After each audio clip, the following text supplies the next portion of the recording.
A Baltimore County High School football field is shut down after broken wiring electrified a fence. Now, while one person was shocked, others are not surprised. ABC 2 News' Brendan McNamara joins us live from Dulaney High School with what's being done about the problem.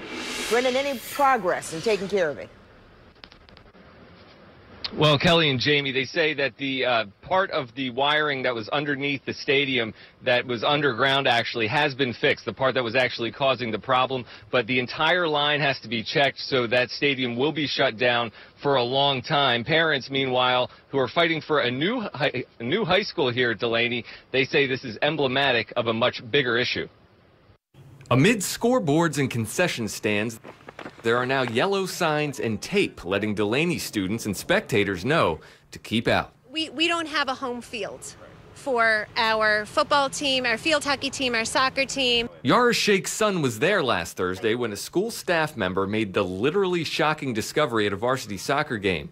An athletic director touched the fence, felt a jolt, and luckily wasn't hurt. In this Facebook video, you can faintly see the current from broken wiring jumping between the fence and a latch. Concerned parents say someone could have been killed. Because it has happened, and it could happen again. In 2006, the 14-year-old daughter of former Baltimore Colt Bubba Green was killed in Druid Hill Park after touching a fence that had come in contact with an underground wire. We react when someone gets hurt. And if we have to react when someone gets hurt, that was too late.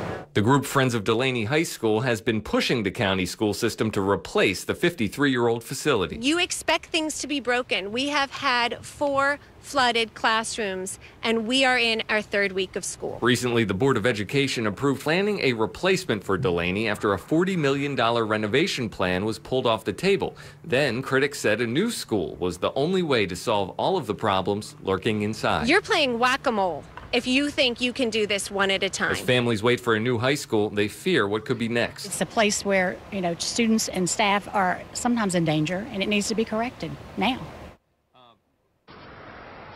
And Dulaney High School does have a home game that the football team, varsity boys football team, is hosting this weekend. That will be played this Saturday at noon at County Home Park instead of the stadium that's now closed. That stadium, according to school officials, will be closed for several weeks. At Dulaney High School, Brendan McNamara, ABC 2 News.